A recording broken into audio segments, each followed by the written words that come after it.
이번 강의에서는 물질 미분과 가속도 장애에 대해서 설명을 하도록 하겠습니다. 앞에서 우리는 오일러 관점에서 오일러 기술을 하면 속도는 주어진 위치 x, y, g에서 시간의 함수로, 그런데 주어진 여러 위치에서 하면은 이렇게 속도장으로 나타낸다고 했습니다. 여기서의 4의 3절에서의 목표는, 그럼 이거로부터 우리는 가속도가 어떻게 될 것인가, 이것을 알아내는 것이 목적이 되겠습니다. 2절의 강의 목표가 되겠습니다. 자, 그런데 우리 가속도라는 것은 이미 dv 속도를 시간에 대해서 미분하면 가속도라는 것은 우리는 이미 알고 있고요. 속도도 벡터이기 때문에 이 구한 가속도도 역시 벡터로 나타낼 수 있겠죠.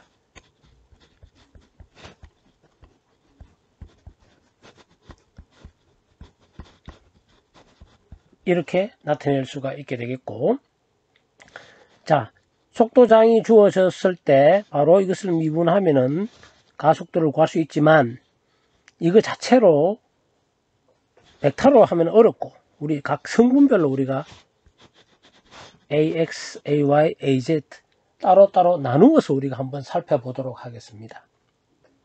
자, 그러면 가속도 AX부터 먼저 한번 구해보도록 하겠습니다. 자, AX는 du 속도에, 물론 속도도 u, i, v, j, w, k 이렇게 나타냈을 때 u를 시간에 대해서 미분하면 우리는 AX를 구할 수가 있게 되겠습니다. 자, 그런데 이것을 어떻게 미분할 것인가? 역시 공학, 수학, 미적분에서 나오겠죠. 여러분들은 미적분에서 어떤 걸 배웠느냐? 함수 fxy가 있을 때 우리는 df를 어떻게 구할 것인가? df는 적을 수 있나요? 아마도 공학, 수학, 미적분에 배우면 나올 겁니다. 이렇다는 것을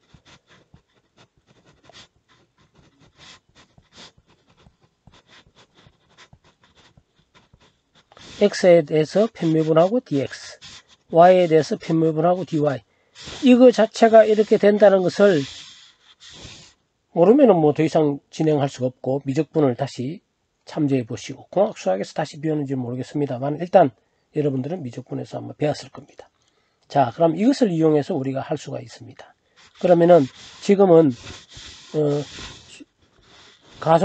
속도가 이렇게 주어졌다는 얘기는 u도 위치 u, x, y, z, t의 함수로 주어졌다는 얘기가 되겠죠. v도 마찬가지고 w 마찬가지가 되겠습니다.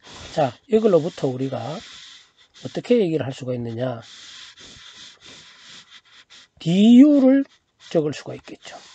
du는 적을 수 있겠습니까? 자, 이거는 x와 y 함수일, f가 x, y 함수일 때, 이거는 x, y 이럴 때니까 이것은 어떻게 적을 수 있냐? 이렇게 적을 수 있겠죠. 라운드 u, 라운드 x, dx.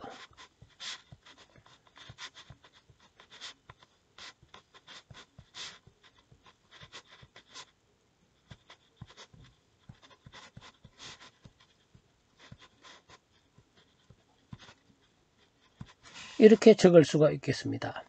적을 수가 있어야 됩니다. 예. 자, 그런데 여기서 우리는 구하는 것은 여기 이쪽에 왼쪽 위에 AX는 DU, DT를 구하니까 이 식으로부터 우리는 DT로 나눠 보겠습니다.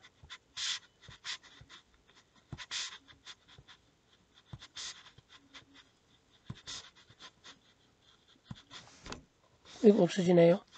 DT. 자, 여기서 DX, DT가 유체가 이동한 거리, 이것이 바로 U의 정식입니다. dy, dt 이것이 V의 정의식이고요. dz, dt가 W의 정의식이 되겠습니다. 따라서 이제 우리는 du dt를 라운드 u 요 앞에 적으면 u 라운드 u 라운드 x v를 앞에 적으면 나와 있죠. u를 아까 앞에서 라운드 u 라운드 x 요 뒤에 u 플러스 v 라운드 u 라운드 y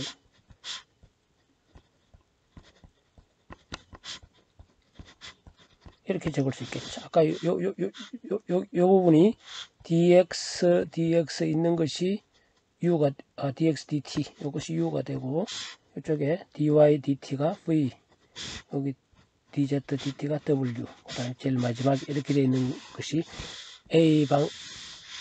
ax가 되겠습니다. 이것을 제일 앞으로 보내서 나타낸 것이 이렇게 되겠습니다. ax는 du dt는 이런데 자 여기까지는 그냥 우리 라그란지적인 관점에서 나타낸 겁니다. 그런데 우리 유체역학에서는 속도를 따라가면서 하는 것이 아니고 주어진 x, y, z에서 t로 측정하기 때문에 이렇게 좀 복잡하게 속도 장으로 주어지기 때문에 좀 복잡하게 미분하면 이렇게 나타낸 ax. 그러면 이제 여러분들 ay, az 똑같은 방법으로 v는 이렇게 할 수 있겠지만 식의 형태를 보면 금방 여기서 따라 적을 수 있겠죠. 뭐 요거 ay, d, v로 다 바꾸면 될 것이고 요거 뭐 바꿀 거 없죠. 이렇게 하면 금방 우리가 적을 수 있고 우리는 y, az 이렇게 4에 13a, 4에 13b, 4에 13c 뭐 크게 어려운 거 없습니다. 규칙성이 있죠. du, ax는 ay는 az는 u를 v가 바뀌죠. v 다른 거 다 똑같고 w만 바뀝니다. 이렇게 되니까 뭐 크게 어려운 거 없을 겁니다. 따라서 우리는 가속도의 각 성분을 4에 13 a, b, c처럼 구할 수가 있게 되겠습니다. 것이고요. 4에 13, 13b인데 자 그런데 이 식은 역시 x방향 성분, y방향 성분 벡터죠. 그러면 벡터 3개의 식을 하나로 묶을 수가 있겠죠. 이렇게 a는 dv dt 라운드 v 라운드 t 이렇게 벡터 x방향 성분이면 위에 각각 이거 쉽게 이제 할 수 있겠죠. 알 수가 있게 되겠습니다. 자 여기서 우리는 이제 dv dt를 실제 라그랑지적인 관점입니다. 미분을 유체 가속도 구하는 것은 실제 유체가 입자가 어떻게 가속되는 시간이 지나면 어떻게 가속되는 거니까 라그랑지적인 관점인데 자 우리 유체학에서는 이것을 오일러적인 관점으로 속도를 나타내니까 dv dt 명확하게 구분하기 위해서 우리는 대문자 d로 적습니다. 조금 더 나중에 차이는 있을 수는 있습니다만 지금 그냥 뭐 이렇다고만 생각하면 되겠죠. 이것을 대문자로 나타내서 이 ddt를 실질 미분이라고 얘기합니다. 또는 물질 미분이라고 얘기를 합니다. 유체를 따라가면서 미분한다고. 더 수학적으로는 소문자 D와 대문자 D가 조금은 의미가 다를 수 있습니다만 지금 같다 이렇게 생각을 하면 됩니다. 따라서 유체의 입자를 따라가면서 dv dt니까 가속도가 되겠죠. 실제적인 유체의 가속도입니다. 따라가면서 미분을 시간에 따라 해야 되는데 유체의 속도 나타낸 것이 그렇게 나타내지가 않았으니까 수학적인 관계식을 이용해서 이렇게 나타낼 수 있다 라고 되는 거죠. 그랬을 때 자 이제 요거는 요거에서 왔다 똑같습니다. 그 다음에 직계 좌표계에서는 물론 좌표계에 따라 달라지겠죠. 직계 좌표계에서는 이미 했는 이 부분 이렇게 되겠죠. 요것이 이렇게 되겠고 여기 u가 들어오면 u, v가 들어오면 u가 들어오면 u, v, w 벡터가 들어오면 벡터 이렇게 되겠고 이것을 물질 미분이다, 실질 미분이다 이런 용어로 우리가 substantial derivative 또는 material derivative 이렇게 영어로는 얘기를 하게 되겠습니다. 그래서 다시 가속도를 d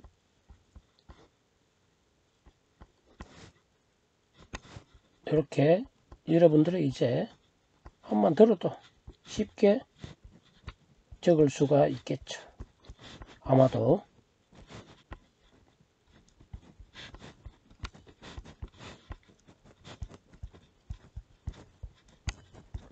그랬을 때 이 부분은 아까 앞에서 얘기했죠. 물질 가속도라고 얘기를 한다고 했습니다. 이제 이 부분을 우리는 로컬 가속도, 나머지 부분, 이 부분을 우리는 대류 가속도다 이렇게 얘기를 하게 되겠습니다. 각각에 대해서 의미를 알아보면 이 부분은 유체의 속도를, 유체의 가속도는 실제 물질을 따라가면서 실제 가속도가 어떻게 되는가를 라그랑지적인 관점에서 구한 가속도가 되겠습니다. 그런데 우리 속도를 일반적으로 유체역학에서는 x, y, z, t 이렇게 유체 입자를 따라가면서 측정해야 하는 것이 아니고 주어진 위치에서 속도를 나타내기 때문에 요 항은 이렇게 나타낸다고 됐고, 그 중에 요 부분을 우리는 로컬 가속도라 그러고, 이것은 주어진 위치, 자 각자 위치에서 요 위치에서 시간에 따라 위치는 고정시켜 놓고 시간에 따라 속도가 흘러들어오는 속도, 일정하게 속도로 흘러들어온다면 0일 것이고, 일정하지 않고 빨리 들어왔다 늦게 들어왔다 이렇게 되면은 국소가속도가 있는 거죠. 0이 아닐 때는. 자, 이 부분이 국소가속도가 되겠습니다. 자, 그럼 이 부분은 어디에서 되는가 하면 바로 만약에 일정하게 흘러 들어온다고 생각해 봅시다. 일정한 속도로. 그렇더라도 단면적이 바뀌면 여러분들이 강 지날 때 겨울목이 있으면 좁은 부분 속도가 빨라진다는 거 알고 있죠. 속도가 여기서는 늦고 뒤로 갈수록 속도가 빨라지죠.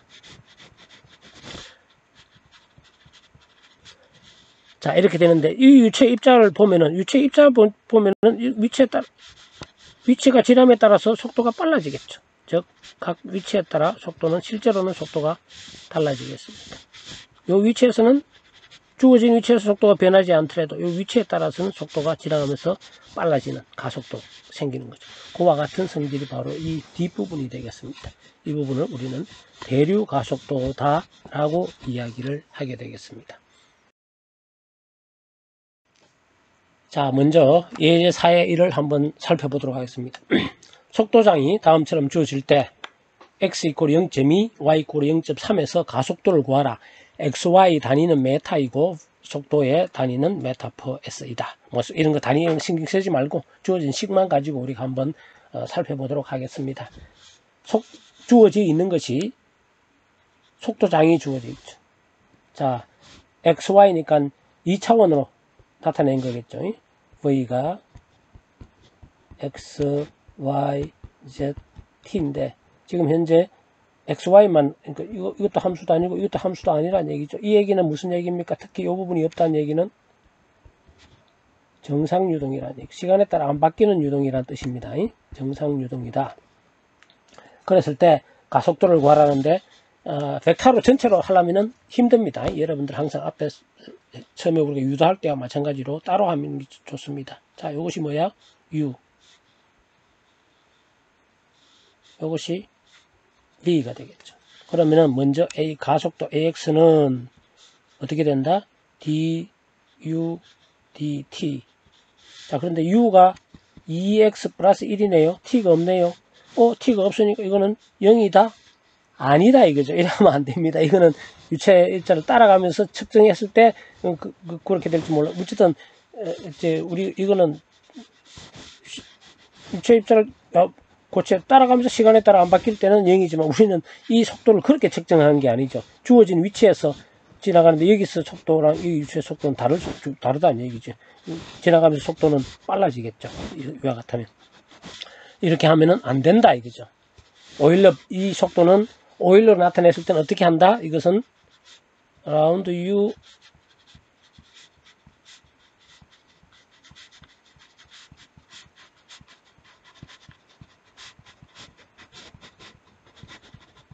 이 차보니까 처음부터 적을 필요가 없겠죠. 그런데 여기서 이제 가지고 하면 되죠. 자, 그런데 라운드 U, 라운드 T는 뭡니까? 이제 이거는 0입니다. 정상유동, 로컬 가속도 0이고, 자, U는 어떻게 돼? U는 그대로 적으면 되겠죠. 2x 플러스 1. 라운드 U, 라운드 X는 2. V는 마이너스 2y 플러스 1 그대로에다가, 근데 라운드 u 라운드 y가 0이네요. 0이니까 이것은 4x 플러스 2, 이것이 ax죠. 자, ax를 이렇게 구하면은 ay도 구할 수 있겠죠. 같은 방법, 뭐 일일이 하지 않아도 되겠죠. ay는 라운드 v 라운드 t 플러스 u 라운드, 한 번만 여기까지만 해볼게요. v 라운드 v 라운드 y. 자, 이제 요 uv를 대입을 하고 결과를 보면, 결과는 그냥 책에 있는 참조하면 보면은 4y 플러스 2가 되네요. 4y 플러스 2. 따라서 ax를 구하고, ax는 ay는 위치 함수고 0.2 저 위에서 0.3일 때 갖고 x 0.2, 0.3을 대입하면 되겠죠. 그것은 크게 어려운 일이 아니고요. 그렇게 해서 구해보니까 ax는 대입을 하면은 ax는 2.8, ay는 3.2. 단위는 다 SI 단위로 주어져 있으니까 메타 퍼 S제곱. 이렇게 우리가 구할 수가 있게 되겠습니다. 그리고 역시 AX, AY를 주어져 있으니까 벡터는 벡터로, 처음부터 이제 벡터로 구하라 하면, 각 성분을 구하라면 이렇게 끝나면 되는 것이고, 벡터를 구하라는 건 어려운 거 없죠. 2.8 I 플러스 3.2 J라면은 벡터로 나타내는 게 되겠죠. 이렇게 우리가 가속도를 구해 볼 수가 있게 되겠습니다. 자, 오일러 방법으로 나타내는 속도, 시간의 함수가 아닌 정상유동이라도 가속도는 0이 아니다. 즉 아까 전에 얘기했죠. 가속도 0이 아닙니다. 라그란지 관점이 아니고 오일러적인 관점에서는 속도 정확을 구할 때 이 공식 이런 걸로 해서 식에서 의해서 구해야 됩니다. 거기서 지금까지 여러분들이 알고 있던 고체 입자가, 고체가 움직일 때, 물체가 움직일 때의 가속도 하는 것과는 방식이 다르다. 속도를 자체를 나타내는 방식이 다르기 때문에 이와 같이 나타나는 게 되겠습니다. 예제 4의 2를 살펴보도록 하겠습니다. 그림 4의 2처럼 물이 자유낙할 때 물의 속도 W를 위치 Z의 함수로 측정하면 오일러 방법입니다. 다음 식으로 표시됩니다. W는 루트 V제곱 플러스 19.6G. 여기서 V는 Z 이퀄 0에서의 물의 속도이고, Z좌표는 아래 방향이 플러스 방향입니다. 식에서의 속도는 메타 퍼 S, Z는 전부 SI 단위로 다 하면 된다는 뜻이고요. 물의 가속도를 구하라. T 이퀄 0일 때 Z 이퀄 0 위치에 있는 어떤 유체 입자를 따라가면서 라그랑지 방법으로 속도를 측정하니 다음 식으로 나타낼 수 있다. WP는 V 플러스 9.8T. V가 2m per S일 때 식 1로부터 유체의 가속도를 구하라. B, 식 2로부터 유체의 가속도를 구하라. 문제를 다 읽어봐도 무슨 말인지 좀 그렇죠. 자, 이 경우는 그림은 이렇게 표시되어 있지만 실제는 이게 무지 넓은 경우입니다. 요거에 비해서 요 아래 흘러나가는 구멍에 비해서 이 면적이, 위의 면적이 아주 넓어서 시간에 따라 안 바뀌는 경우입니다. 이것이 만약 좁다면, 그렇다면 시간이 지남에 따라 물이 쭉쭉 내려서 속도가 막 바뀌겠죠. 지금 그런 경우는 아니고요. 여기서 흘러나오는 속도는 항상 V 일정한 물 높이가 금방금방 안 줄어드는 거의 일정한 그런 경우에 대한 문제가 되겠습니다. 실제 우리가 뒤에 풀면 그런 경우를 대부분 풀겠죠. 즉 Z 이퀄 0에서 속도는 항상 V는 0입니다. 항상 0으로 이렇게 0이 아니라 W는 항상 V입니다. V더라. 이 V는 나중에 우리가 구하는 것도 베르누이 방식 배우고 나면 할 수가 있겠죠. 자, 지금은 이 속도는 우리가 아는 그냥 V로 주어졌다 라고 했을 때 여기서부터 여기서 위치 Z 좌표입니다. 각 위치에서의 속도를 자 위치 정해놓고 속도 측정해봐. 센서를 달아가지고 속도를 측정하니까 이렇게 되더라는 얘기죠. 각 위치에서 Z의 함수로 뭐 이론적으로 구할 수 있겠죠. 제가 구해보니까 이렇습니다. 제가 측정을 다 해봤습니다. 해보니까 이렇게 됩니다. W는 어떤 방식으로? 오일러적인 방법으로. 그것이 1번이 되겠고요. 거기에 반해서 2번, B번 문제는 WP 어떤 유체 입자를 따라가면서 측정해 봅니다. 요 위치에서 유체 어떤 특정 유체 입자를 계속 따라가면서 한번 시간에 따라 어떻게 되는가를 나타냈다면 이렇게 되겠죠. 뭐 쉽겠죠. 이거 앞에서 쇠구슬을 떨어뜨리는 거랑 똑같습니다. 실제로 WP는 V 플러스 9.8T 이렇게 나타낼 수가 있게 되었습니다. 자, 두 가지 방식으로 요거는 라그랑지적인 관점과 이것은 오일러적인 관점으로 나타낸 속도입니다. 자, 이것을 제가 한 이유는 라그랑지적으로 나타내나 오일러적으로 나타내나 가속도를 구하는데 똑같다는 것을 보여주기 위해서 이렇게 했습니다. 다른 어떤 책도 이렇게 한 거 없습니다. 살펴보도록 하겠습니다. 다시 깨끗한 데서 우리가 시작을 하면, 자, A번 식 1로부터 이건 쉽죠. 이거 근데 유체각에서 그냥 이렇게 나타냈을 때 가속도를 구하니까 AZ는 D 처음에 이렇게 적겠죠. DW, DT인데 이거 0 아니다 이거죠. 앞에서도 했죠. 어떻게 돼? 이것은 라운드 W 라운드 T 플러스 라운드 W 라운드 X V 이거 일일이 다 적어야 되나? Y 처음이니까 다 적었지만 처음부터 이것은 W는 G만의 함수죠. 다 없네. 이것만 있네요. 이거 하면은 W가 루트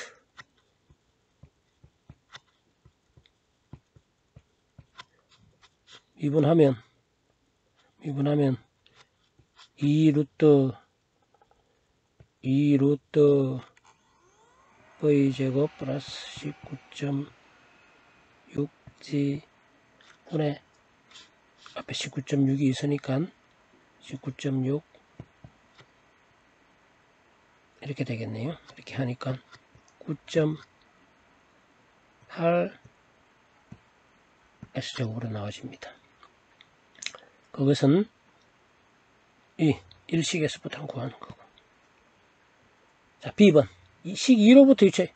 이거는 유체 입자를 따라가면서 합니다. 이건 라그랑지 우리가 알고 있는 겁니다. AG는 D, W, P, DG 그대로 하면 됩니다. DT 그대로 하면 됩니다. 여기 있네. 9.8T, 9.8. 이렇게 측정하나, 라그랑지적으로 나타내는 하나, 오일적으로 우리가 공식으로부터 구한 같다는 것을 알 수 있겠죠. 이거는 한 입자니까 이렇게 뭐 나타내지만 이거 일반적으로 복잡한 모양에서 이렇게 못 나타내죠. 이렇게 나타낼 수가 없습니다. 어렵습니다. 그래서 속도는 항상 이렇게 오일러적인 관점으로 나타내고 오일러적으로 관점으로 구한 유체 입자 속도를 구해보니까 이 경우는 똑같네요. 왜냐하면 계속 AZ는 9.8로 일정한 경우였습니다. 그런 문제에 대해서 제가 만들어서 그런 거죠. 자, 물이 자유낙하는 경우에 유체 입자가 받는 가속도는 실제 가속도는 중력 가속도 하나 알고 있습니다. 오일러 방법으로 나타내는 식 1에서 구한 유체의 가속도와 라그랑지 방법은 이 가속도 같다. 같이 하면 뭐 식을 A 구하는 식 자체가 엉터리고 수학이 틀립니다. 자, 식 1의 시간 t가 나타나지 않은 경우는 정상 유동이지만 가속도는 0이 아닙니다. 유체는 이 말은 다시 한번 볼까요? 여기서 속도는 이게 넓다면 항상 일정한 속도로 떨어지고 여기서 속도는 위치에 따라 안 바뀌겠죠. Z의 함수 똑같겠죠. 즉 시간이 없지만 정상 유동이지만 어떤 위치에서 속도는 항상 일정한. 그렇다고 해서 이 유체 입자는 실제 유체 입자는 내려가면서 속도가 일정하냐? 그건 아니죠. 시간이 지나면 이렇게 가면서 속도는 빨라지죠. 가속도가 있다는 얘기입니다. 그래서 주의할 것은 오일러 방법으로 나타낸 속도, 가속도를 구할 때는 식 4의 13, 즉 이렇게 라운드 W, 라운드 T 이렇게 해야 된다 이거지. 즉 일식은 W는 Z만의 표시로 되어 있지만 미분할 때 이 식은 W는 어떤 특정한 유체 입자는 T의 함수 이렇게 이 시간에 대한 그냥 dv dt 하면 되지만 이거 오일러적인 관점으로 나타냈을 때 T가 없다고 해서 몇 번 강조합니다. 여러분들은 오일러 방법과 라그란지적인 방법의 차이가 있다는 것을 명확하게 인식을 해야 됩니다. 이렇게 2절에서는 유체의 속도 분포를 속도를 오일러적인 관점으로 나타냈었고 거기서부터 가속도 구할 때 식이 좀 이렇게 있다. 라그란지적인 방법과 다르다. 이제 유체역학에서는 여러분들 라그란지적인 방법은 다 잊어버리고 오로지 오일러적인 방법으로 한다. 이렇게 생각을 하면 되겠습니다. 이상으로 4장의 4의 4절 강의를 마칩니다. 수강하느라고 수고했습니다.